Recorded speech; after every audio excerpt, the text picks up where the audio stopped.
You got a dream, you got to protect it. People can't do something themselves. They want to tell you you can't do it. You want something, go get it. Period. I got some buzzers clawing at my fucking stomach. I'm from the shadows, let the gallows make the summit. Hear the trumpets rolling in like it's 300. Let the battle, the ravage, the tech, and then we set the body.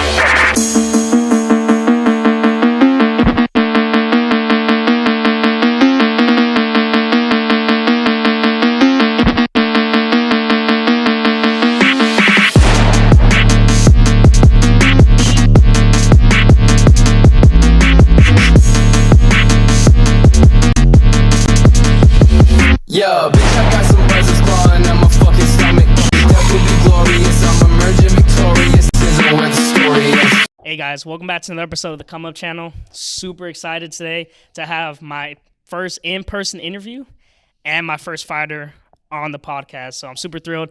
This guy's a savage, man. He had me working out before we did the interview, so absolute savage. So that's going to set the tone. You got to get them endorphins going, man. We got to get them endorphins going, brother, Yes, for sure. sir. All right, guys, so get ready to meet a rising star in the MMA world. He's a fighter for the Fury FC promotion. He's currently undefeated with a record of 3-0. But that's not all. He's also a nutrition specialist and a personal trainer at Rockbox Fitness, and he does training at Iron City Gym as well. With his sights setting on competing at the highest level of mixed martial arts, Andrew is definitely one of those fighters that are going to keep you on the edge of your seats. Take it from someone who's been there live, seeing him fight, one of the best experiences I've ever had, and definitely going to go see him in the future. So keep tuning in, guys, to this episode for his journey and just to see how it all started for him. Andrew, brother, welcome back to the podcast. Man, it's a welcome pleasure. to the podcast, brother. Yeah, I'm blessed. I'm blessed to be part of this, man. I'm blessed to be part of the first in-person one. Thank you so much. 100%, brother. All right, so I like to start with some warm-up questions, kind of intense. So if you need to take your time with some of these, no worries. Yes, sir. First one's going to be, what's your proudest accomplishment in your life so far? I would say my most proudest accomplishment in life is being an individual who is healthy. I think in a world where we need it more than ever, taking care of your physical and mental health, it's really important. I truly am someone who cares about what I put in my body. I really care about what type of routine I am able to sustain throughout the week as far as training goes as well. I'm proud to be a healthy individual. Got it. I got three more. So next one's going to be, what was the most challenging situation you faced in your life? And how did you navigate through that challenge? Man, I would say I wouldn't put it as like the most challenging. I would just say I put it in the category of challenging situations in my life was becoming a certified diver with a fever, like really, really bad fever. I had a really bad congestion. Weather was also horrible. I mean, all the factors were against me. Universe did not plan on me getting certified that day, but I made it happen. For those that are listening and don't know, is when you are diving and you go under a certain, or you go towards a certain amount of depth, you have to equalize in order to not destroy your ears or blow them up, and that is really hard to do with congestion. But I was able to manage doing it. I mean, shout out to the instructor, Bull, Excites Belize, San Pedro Island, for being patient with me and making it happen. So, yeah. I would definitely put that as one of the most challenging activities I've ever done.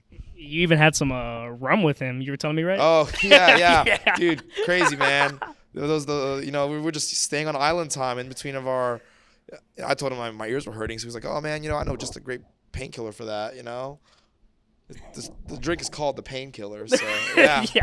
Yeah, I recommend that to y'all as well. I'm just kidding.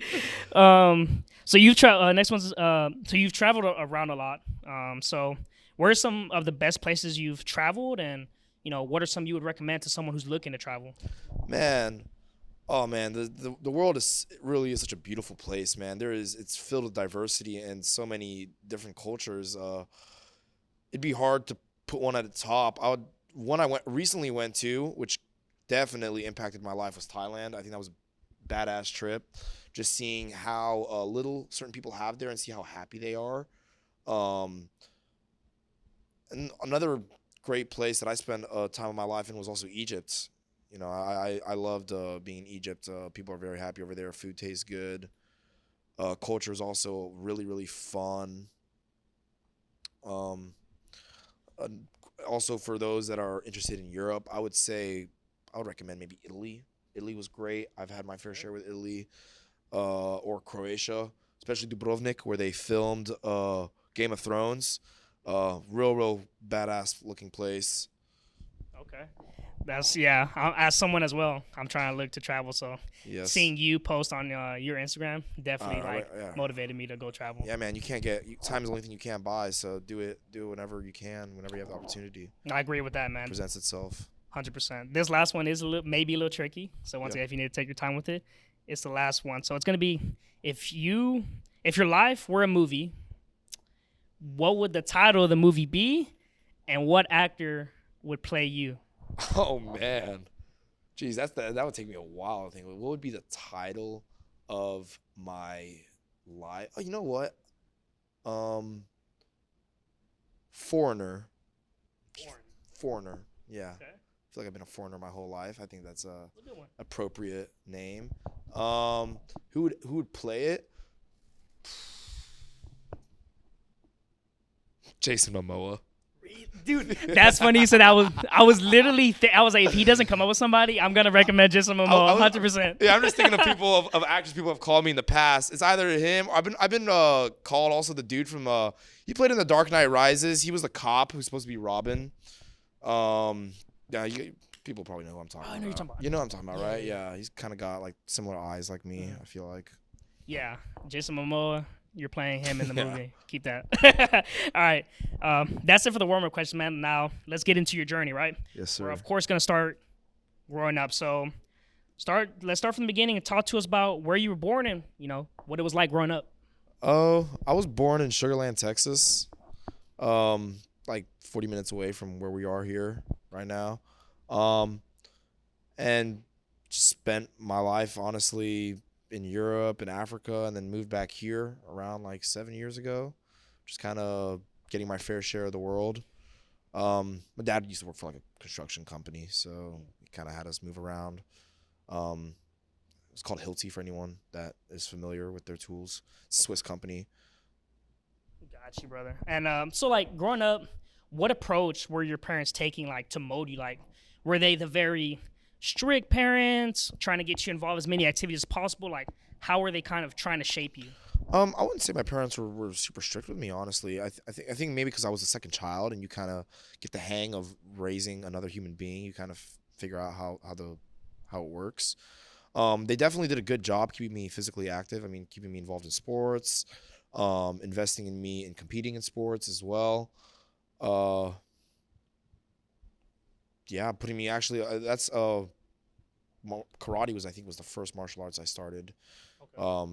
Their reason of putting me in it was because I had a big mouth. Yeah. I mean, I don't think it really worked out too much because I still have a big mouth. Yeah. But I know how to fight. Huh? I know how to fight, so I guess I worked out pretty well for me. Yeah. So that's kind of how my parents would kind of mold me to answer your question. And were there any influential people or mentors who guided you during your early stages of life? Like my early, yeah, man. I had like, middle school teachers, coaches. Now I'm surrounded by, oh my goodness, people I'm surrounded by now, dude. I can't thank them enough, man. They humble me every single day, and they definitely keep me grounded.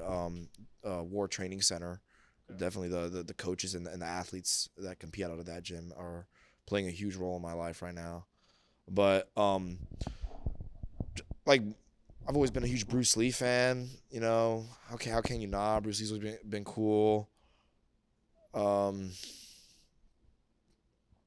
Usain Bolt. When I used to do a lot of track, I was a huge Usain Bolt fan. Also because he was Jamaican and they have a cool flag. So you've done multiple sports, huh? You did football, track, and what else? Yeah, so I used to compete in soccer, track, and swimming. Okay. Which one would you say you were like the best at? I'd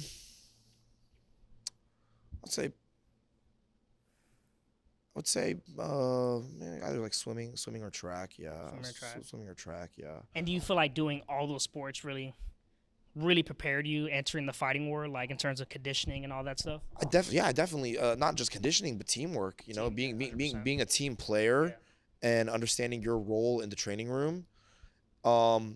Right, swimming was actually the first sport I was introduced. I think it played a huge role in learning how to deal with stress. You know, being underwater and those high stress environments. You know, swimming I think is a great form of cardio.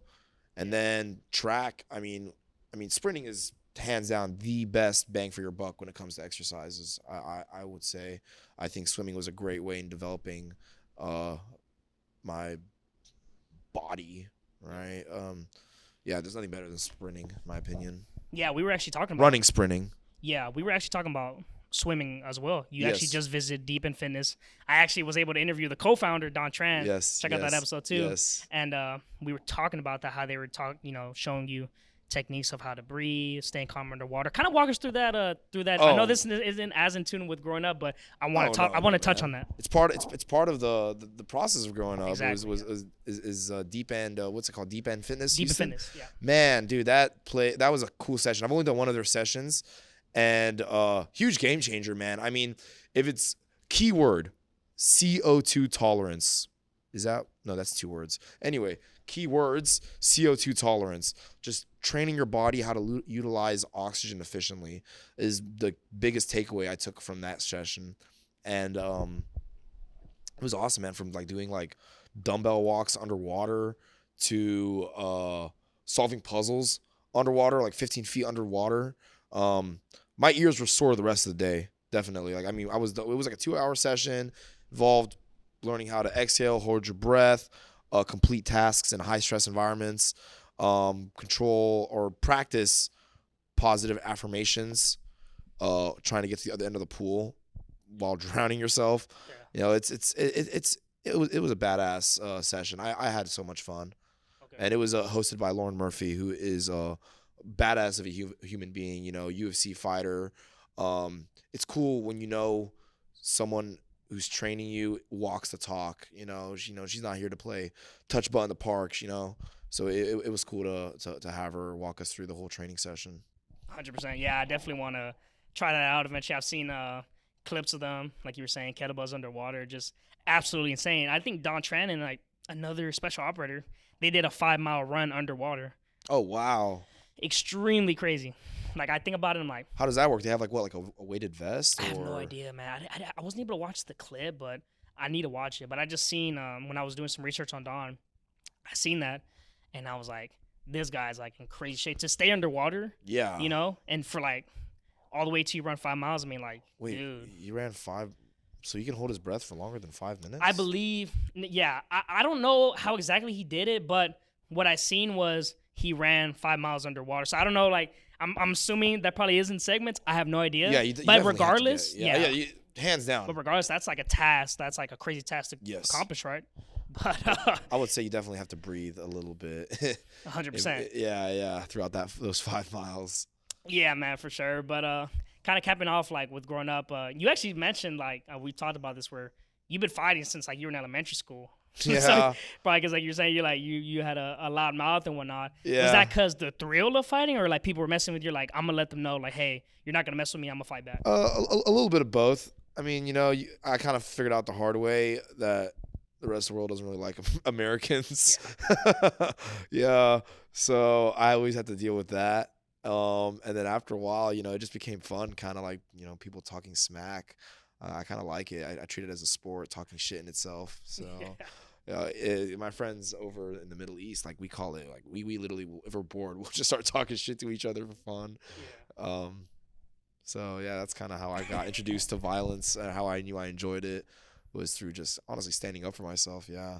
Yeah, 100%. And so, like, moving now into the path of becoming a fighter, can you recall, like, a specific moment to where, like, or an event that led you to that path? Where you're like, okay, fighting is my thing. Like, I don't want to just fight just because it's fun. I like, you know, defending myself. Like, Yeah. I want to really do this. Yeah, I would say the seed was planted back in middle school. Shout out to British International School of Cairo. They probably weren't aware of what was going on, but second floor of the bathroom, me and a group of guys would go there, and we would just start. It was called Axe Tuesday. we just start scrapping in the bathroom for fun. We were well, we would have good sports about it. And it was just so much fun just going out there and just wrestling in that second floor bathroom, and kids going crazy, and I enjoyed it, and I was like, man, this is really fun. And then I found out like a couple days later after partaking in these bathroom fights that it's a real sport. It's actually official, you can be in a cage and they can throw some leather gloves on you and you can actually compete. So I was like, okay, let me give it a shot. This sounds pretty fun. That's great. That's the first time I hear about it. I'm pretty sure that would have sounded fun to me like in middle school or high school when people are just like messing around like, hey, let's fight and see who wins. That sounds like the second floor of the bathroom in Bisque is the name of the school in Cairo. And we would actually take the janitor's paper where she fills out the dates, and we just write the names down of who's scrapping. And how do your parents react when you tell them hey, mom, dad, I want to be a fighter? Then you got to work hard if you're gonna be successful. So they didn't have any pushback, anything like that. They're like, hey, if this is what you want to do, we're fully supportive for you. Yeah, you just put in the work. Wow. Simple as that.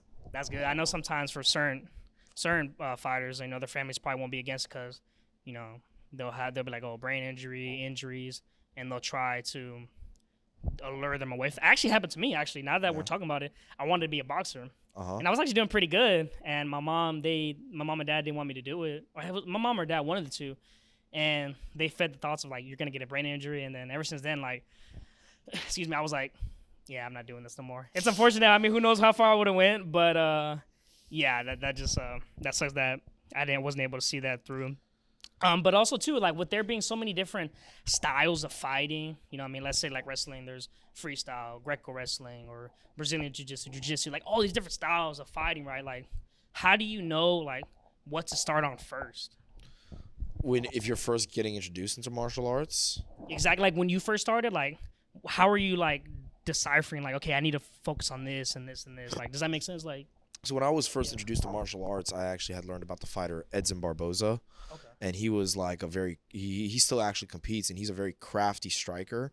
And I told myself man, that's kind of who I want to fight. I want to fight Edson Barboza, chopping people down with kicks and piecing them up with his hands. Yeah. I would say start with whatever you enjoy, man, because that's what's sustainable. If you like to stay up on your feet, if you like to strike, if you want to learn how to strike, then start off with that. If you like to grapple, if you like to wrestle, then start off with that. Whatever you enjoy, because that is what's sustainable, and you learn more efficiently when you are enjoying yourself. Which one of those, out of all the arts, I guess you can call it, that you've studied and performed, which one is your favorite? Oh man, I'm a huge Muay Thai fan. Oh, I love Muay Thai, man. I love the aspect of clinch, knees, elbows, kicks. Yeah, I'm a huge Muay Thai fan. Okay. I also do a lot of wrestling too. I like the work that I mean, it sucks, it's gritty, it's hard, but that's what makes it fun, man. Endorphins, sheesh, you want endorphins? Go do a wrestling practice. Yeah, it's crazy. A lot of people speak highly on wrestling. Yeah. I hear it all the time. People of who wish they would have wrestled, or even in military, people who went to certain units to rest, and they did wrestling, and they were do wrestling hands, if you did, it was almost to the point where it's if you did wrestling, you were good. Yeah. You were good to go. You're gonna be in the best shape of your life, yes, hands down. Wrestling shape is different. That definitely. I mean, the wrestling sessions we have at War Training Center, the training sessions where we are mostly focusing on wrestling. Yeah. I mean, those sessions are always a blast, man. By the end of it, it's holy smokes, man. And steam coming off your shoulders. 100%. The conditionings are conditioning workouts are just insane, yes. dude. I'm oh crap, you're drenching in sweat by the end of it. Yes. It's super scary. I remember watching a video of my friend who was in wrestling, and this guy had, I guess you're not supposed to lock your arm, and he saw that and he chopped it. Oh man. I don't know if that was legal or not, but it was one of those things where dude, you gotta be on your P's and Q's. Yes. When you're doing wrestling or just fighting in general, you know, you just snap some stuff for sure. You definitely have to be present. Yeah, so with sparring too, once you started sparring, what was the feeling like? Were you initially like very nervous, or was it more of like I'm ready to get some right now? I think I had a very healthy introduction to martial arts. I was always taught never to like spar crazy hard. Yeah. Now, there's definitely times where I feel like I can get carried away at just enjoying it. And then there's times where I think I'm good about, you know, sparring appropriately, ensuring that I'm not hurting my training partners. Yeah, I was introduced to sparring to, like, you know, take care of your training partner. You know, keep in mind that the person you're sparring is making you better, and you want to see them there the next day. So hurting them is definitely not the wisest decision. And during your tenure as a fighter, what are some like lessons fighting has taught you that you apply to everyday life? There's this quote that I got to shout out to Adam Copley. Take a fucking risk. Yeah. I have a video of him saying that to me, and I look at it like on a weekly basis, man. And every week I take a fucking risk. 100%. Yeah, that's one thing I've been trying to tell myself too, is taking risks. Whether it was like starting this podcast or starting another YouTube channel or venture off to something that I want to do, no matter like how scary it is, it's like just go after it. What's the worst that can happen? You don't succeed. Well, guess what? You get lessons. You get wisdom from it. And who's to say you can't keep going back? Yeah. Actually, in one of my first videos I'm going to upload for my new channel, I talk about that too, where I'm like, you know, you're going to receive lessons, you're going to receive wisdoms, and you can keep going back, you know, until you absolutely know for certain that, hey, like, I'm done. I've given it everything, and there's just not more I can do. So I agree with that 100%. But it's interesting, man. I was watching, as I was thinking about doing this with you today, I was remembered the Connor thing, where he was like visualizing like going into the UFC, you know, making money, becoming a fighter, foreshadowing basically. Yeah. I guess in essence what I'm trying to say is like, what do you see your future like? How do you foreshadow your future? Man. How do I foreshadow? I definitely want to be in martial arts. I want to be involved with martial arts for the rest of my life. I mean, I love the lifestyle that comes with it. Just being healthy, being a humble and respectful individual, and what do I foreshadow? I definitely want to compete at the highest level. I want to compete against like real samurais, man. You know, like as childish as that sounds, you know, if it wasn't for martial arts, I probably wouldn't have this job right here. You know, Yeah. so like it's only done good for me. I can't really see too much in the future, man, because I've just been enjoying the journey so much. I really have, just taking one day at a time. I've really been having so much fun. So I don't really have a concrete answer for that. And what advice can you give before we get into, you know, training camp and what that's like for you for these fights that you've had? What advice can you give to someone who's looking to get into the sport and want to compete at the highest level just like you? Commit to the lifestyle, get good sleep, eat good food, and show up to training. It's that simple. Yeah, just show up early, ask questions, take care of your health, and be respectful. 100%. Be a student of the game. Yes. And I remember actually Aaron, former co-worker that we worked with, he was saying that too. Like, and when he was doing, I don't know, let's just say jiu-jitsu for example's sake, he was at a gym that they were letting him work out at, and I'm trying to remember, but he was basically saying that like they instilled that into him: discipline, cleaning the mats, showing respect to your opponent. Yes. You know, you have to be a student of the game, and you know, when it's time to lead, you lead. When it's time to follow, you follow. Yes. You know what I mean? So I agree 100% with what you're saying right there. But getting into fighting camp, man, and kind of what that's like for you and what you experience kind of thing, you know. First, like, how long is a training camp typically for you? I mean, what is a training camp? Am I supposed to train hard and eat right during training camp?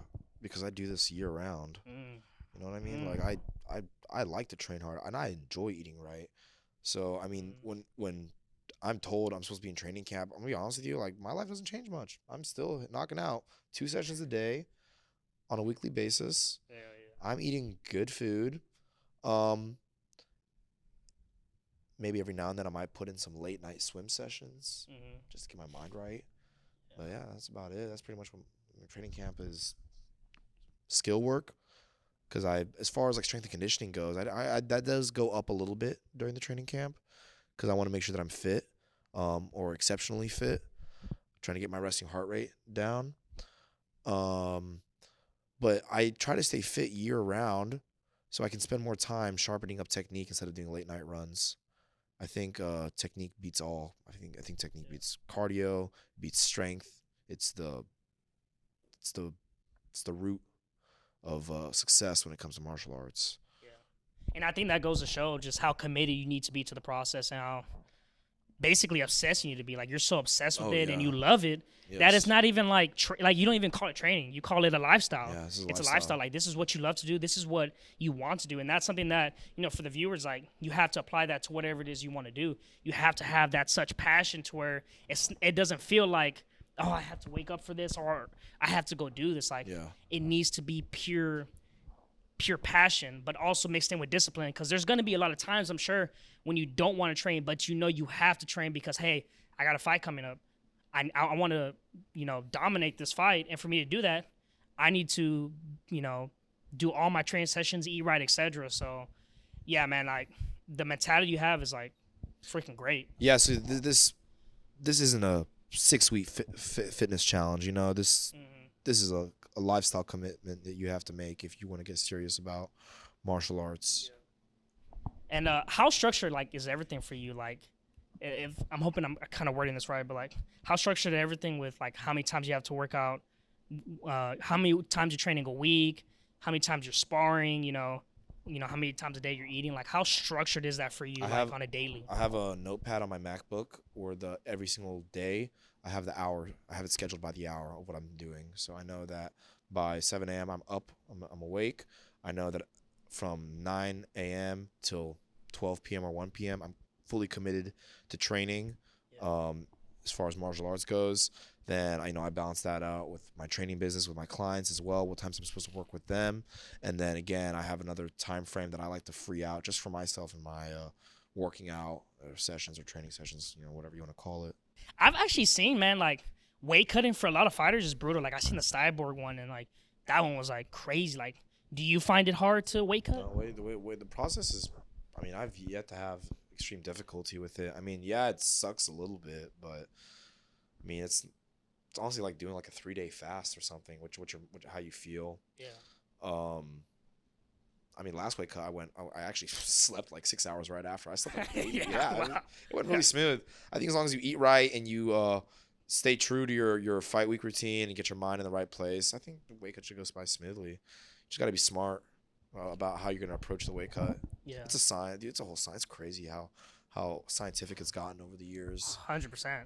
How they can track everything. Shoot, like, they can track our heart rates, like, all this, like, crazy technology, or, like, just to, like, cryotherapy, like, just a lot of these things to, like, benefit athletes, fighters, all that stuff. Like, yeah, it's do you do some of that stuff too, like cryotherapy, or like different, like, what techniques do you use to kind of recover? I sleep.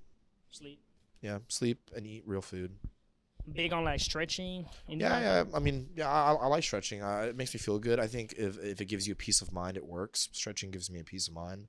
Helps me relax my back, my hamstrings, my legs.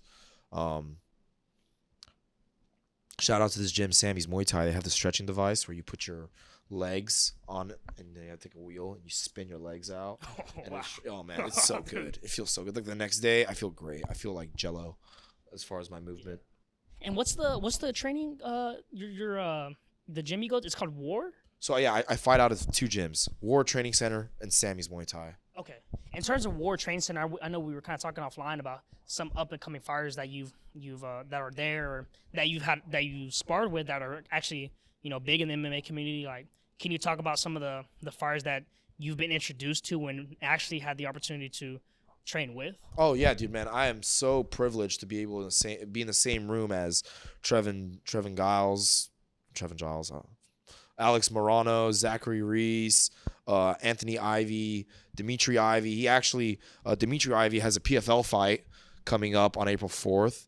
So tune in for that one. I actually got tickets to watch that one live. Dude, and so many more up and comers that are going to be in the UFC in the future. Our room is filled with killers, man. We are a team of assassins. you know, and it's just you are who you surround yourself by, and I surround myself by highly successful martial arts artists, and that's just how I'm going to become as well. We recently had a Fury event.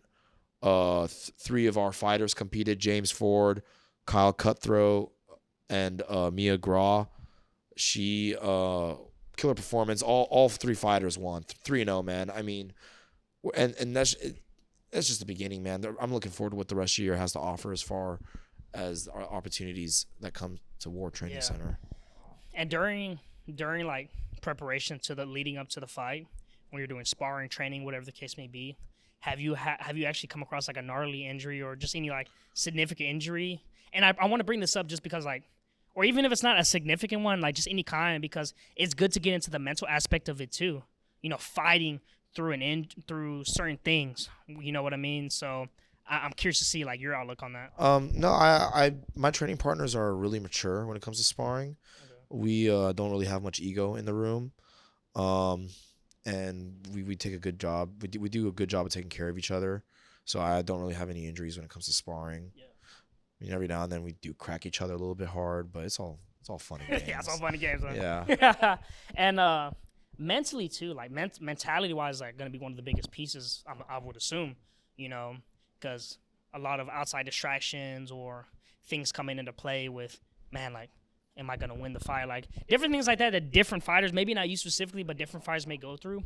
Mentally, how do you stay locked in and like visualizing, like, man, I'm gonna knock this guy out. I'm gonna destroy him for however many rounds the fight is. I practice the act of being present. I think that's important. I try not to even think about the future or the past at all during training camp. I constantly try to reassure my mind to be focused on what is going now, because that is an act in itself that needs to be practiced, because once the cage door shuts and you're out thinking about if God knows what and you're not present, you're gonna get creamed. And you don't want that to happen. Yeah, for sure. Yeah, that's not fun. That's not fun at all, man. 100%. So you want to definitely be aware of your surroundings, and you know, I always like to know what I smell, what I taste, what I hear, what I see. Just practice being present the whole time. Got it. Now let's talk about fight day.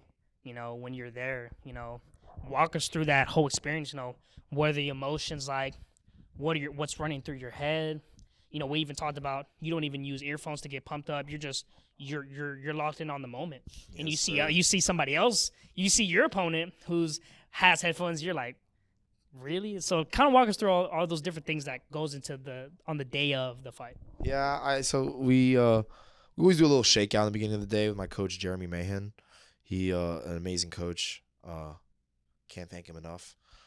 He comes by the gym. We do a little shakeout, get that first sweat going, get the first stretch in the lungs and the heart going, kind of just focus on basics, you know, jabs and crosses, nothing crazy.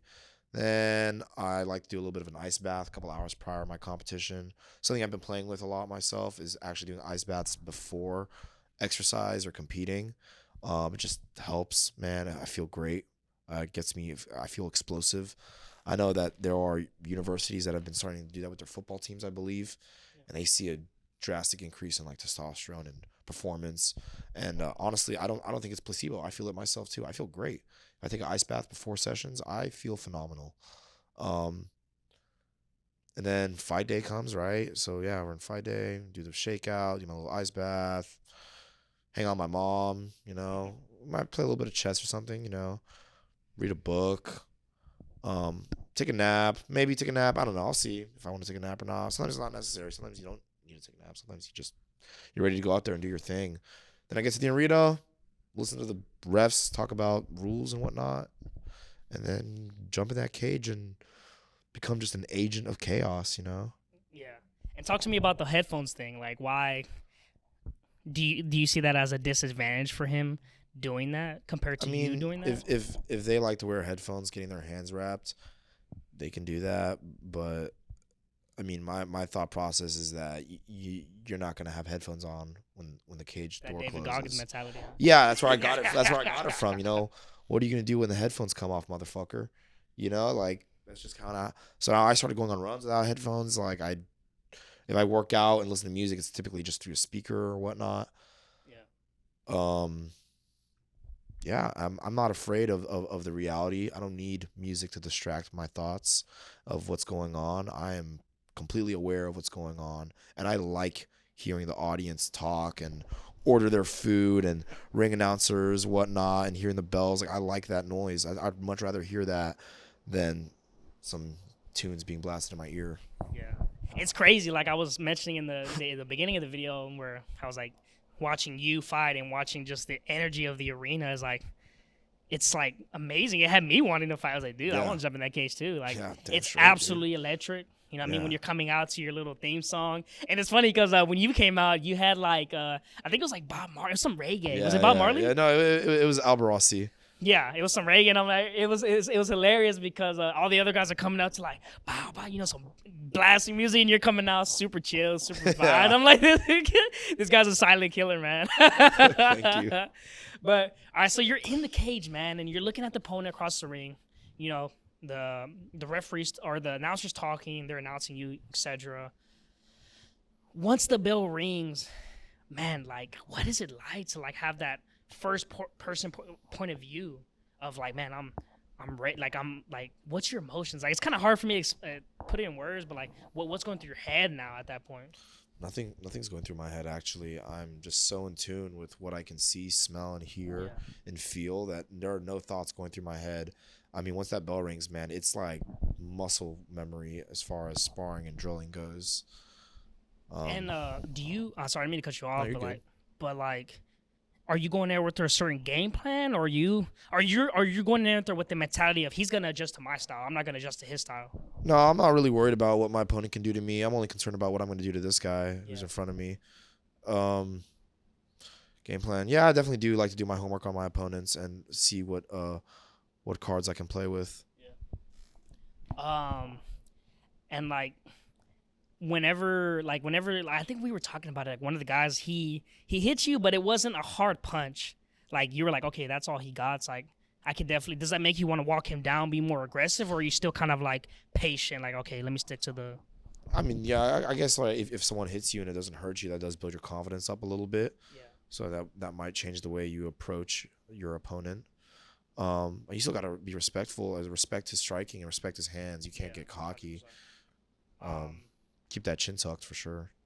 What out of these three fights, who was your toughest challenge by far? I would say my debut fight. Yeah, Andrew Villarreal. Shout out to him for giving me the opportunity to fight for Fury FC. You know, it was cool because it was my first time being in such a theatric environment. You know, like with the lights and the music and the announcers. Yeah, it was my first time going out there in such an environment and competing. I would say that was definitely, as of right now, the most difficult one. What was it about him though? Was it his timing? Was it his striking? Like, what specifically about him made it a difficult fight for you? I wouldn't necessarily say that there was anything really super great that or made him that any different than the current opponents that I've had. Yeah. It was my inexperience in the cage that made it so hard. I would have to say my inexperience of being in that environment is what made it a lot harder than the other times I went out there and competed. Yeah. Wow. That's yeah. But that was the one with the eye poke, right? Was that the eye Yeah, poke one? yeah. Dude, that was unfortunate. That's Yeah, but y'all ended up rematching, Yeah, right? we rematched. Yes. And how I wasn't able to see that. How did that play out? Oh, it was a solid fight. I definitely feel like I was tested. I mean, I was dropped like the first 6 seconds. Oh wow. Yeah. And, How do you bounce back from that? Like you're there. Like, does it kind of scare? Because I'm assuming the opponent's like, I'm gonna pounce on him. Like, what happens at that moment? yeah, I remember I was on my knees and he came running at me, and I knew, okay, I need to stay on my knees because if I try to stand up now and he comes up with a flying knee, I'm gonna eat that and it's not gonna taste good. So I kind of like shot in for a double as he ran towards me, pushed him in the cage, and kind of practiced those breathing exercises that I like to do underwater. Yeah. And then tried to compete the next 2 rounds to get my hand raised. And in terms of upcoming, I know you're kind of at the midst of that. Like, Is there any upcoming fights, or when projected do you see yourself fighting again? I definitely see myself competing beginning of summer. I can see myself competing in summer. I'd like to fight 3 to 4 times a year. I think that is a sustainable routine. So yeah, I see myself fighting over the summer. Is that something that you like to do, or is it just naturally good to be an active fighter? I like to be an active fighter. I like to be active in general. You know, I'm an active individual. I run and cycle and shit. But I think that's a good routine to have when it comes to competing. Just because it helps me stay on top of my shit. You know, it's good always knowing that, okay, I have a reason to be eating good and training hard. It's always a good, you know, life is good when you're in fight camp. Let's just say that, you know, eating good, training hard, feeling good. Got it. And getting into like now your personal training and nutrition, when did that start kind of playing out? When did you start personal training and personal training? So I became actually trainer is the only job I've ever had. So as far as like working, it is all I know is being a trainer. I started off at 9 rounds as a trainer, like when I was 17 years old. Walked in the gym. I actually was just asking the owner if they just needed someone to mop the place. Oh, wow. If they were going to pay me for that. And then they were like, you know what, come do a workout and we can see what type of positions we have open up for you.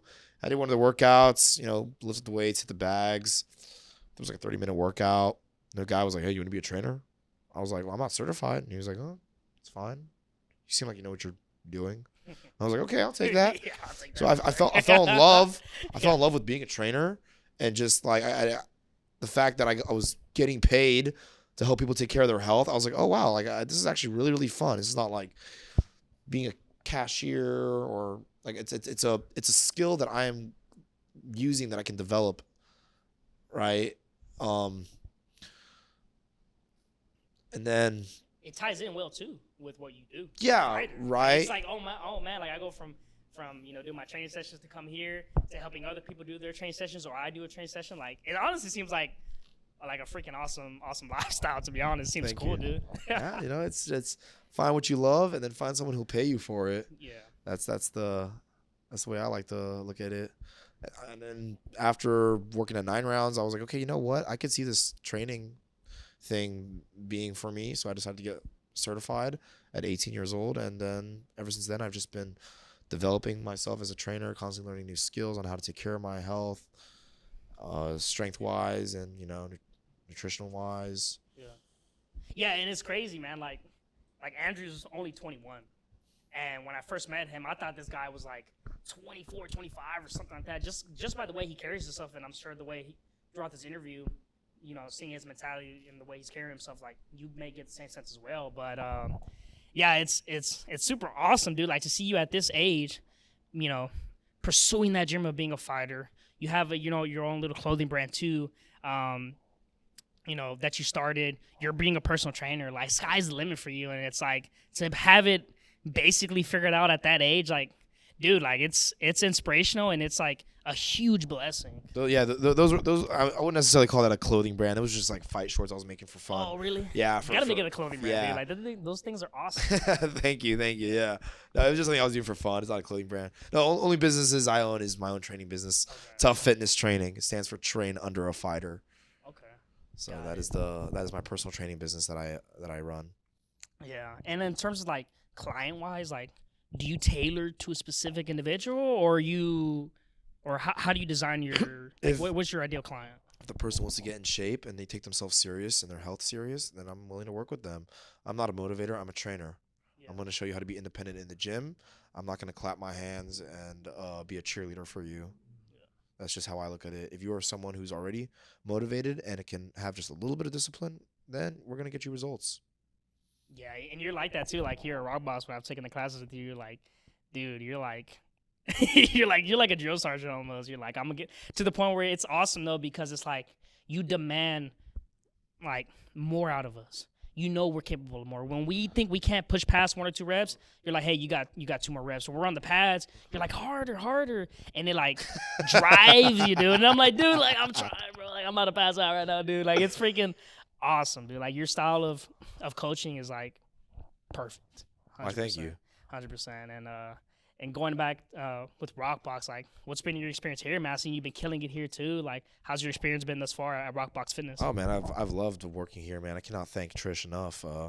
Patricia Foster has changed my life tremendously, giving me one of the best opportunities of evolving as a trainer. I mean, coming here and just giving me a little bit more freedom on how to work with people and giving me the opportunity to practice my craft as a trainer. It lets me do a little bit of personal training sessions here. We started doing kettlebell seminars here too, and this is great for me because I can now see how I can practice my public speaking and public teaching as far as how to utilize kettlebells. I mean, we had clients start off with 15-pound kettlebells, and by the end of the workout, mind you, I did not tell them to pick this up. This is just based off their comfort level. They were playing with 40, 45-pound kettlebells. So that made me feel great knowing that, okay, like they were able to get the technique down for kettlebell swings and get comfortable, pushing themselves with the kettlebell swings. Yeah, and shout out to Patricia, man, and shout out to Aaron too. I was very impressed because when you first came in here, you were looking for, you were trying to submit your application. You came in person and like gave your resume, and Aaron was saying that he's like, not many people do that. Not many people will take the initiative to do that. They'll just apply and be like, you know what, hope everything goes well. You were like, hey, I'm going in there. I want to work here. Here's my resume. Call me if you need me. Yeah, and if they didn't call me, I would show up a day later and with another piece of paper and continue to put in front of their face, letting them know that I'm definitely the right fit for this gym. Yeah. Why? What gave you the inclination to do that? Were you always just that's always how I've been. Whenever I want to work somewhere, I let them know that, hey, I want to work here. I want to show up and I want to get in your face and let you know, hey, I'm gonna work here. I want to work here. I want to work. So it's almost like a fighter mentality where it's like, I'm here to Yeah. Wow. I'm here to work. Why would I show up and take the effort to show up with a piece of paper and then that already first impression does play a role, right? So that's a great way to make a first impression, I feel like, when it comes to looking for a job. Yeah. And before we kind of cap off the episode, like, what do you foresee, like, this personal training thing you're doing or your business, like, what do you foresee that? Like, what's the vision for that? Man, honestly, it's just so I started the LLC this year, TUFF Fitness Training, and as of right now, it is just one-on-one training.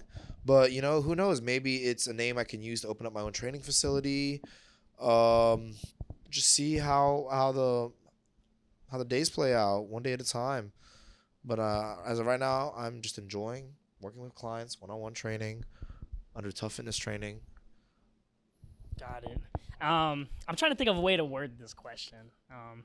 So hopefully it makes sense, but just kind of however you take it, just respond to how you want. But what do you want to say to? Because this is awesome because we're capturing you at the beginning stages of your career. You're 3-0, you're rising up the ranks. What is the message to your future self when you really start competing at the highest level? What's the message to my future self? Yes. Thank you for being grounded. Thank you for being humble, and thank you for putting in the work and not playing pretend. Dang. Yeah, man. That's what I have to say to my future self, because I know that if I continue to do what I'm doing right now, success is inevitable. 100%. I wanted to capture that because that's something that would be awesome, honestly, to look back on. So, but yeah, man. But guys, man, that does conclude the episode. But before we do go, there is something new that I've been trying to do lately in regards to mental health. The recent podcast I did with the former Army Ranger, he has something called the Ranger Blueprint, helping guys pass special operations. Check that episode out too. But I really wanted to get your outlook on that, or advice, wisdom, or personal experience that you had, whether, it was dealing with depression, anxiety, however you want to take it. I would just like for you to give a message to someone out there that is struggling with mental health, whatever it is. If you are constantly trying to look for happiness, you're going to receive less of it. Constantly try to set out challenges of yourself and do not give in to instant gratification. Prioritize delayed gratification. Got it, brother. All I appreciate you, man, for saying Man, that. this was awesome. Yeah, it was awesome. I was enjoying myself, man. Thank you, dude. Thank you so much. 100%, man. Well, hopefully, maybe we get you on for part 2. Yeah, definitely. I'm all down, dude. All Heck down. yeah, man. But guys, that's it for the episode. Really hope you enjoyed it. And I appreciate you for those who tuned in, watch the full episode as well. And if there is someone, please like, share, subscribe, of course. Share this with somebody that it can impact. That's what it's about. That's what I do this for. So these stories can get out to the world. So if you know someone that's a fighter or whatever the case may be, this could be helpful for, all I ask you is to share it. That's it. You don't have to like, comment, subscribe, whatever. Just share it and let them see it. But until then, guys, I'll see you next time. Ace, out.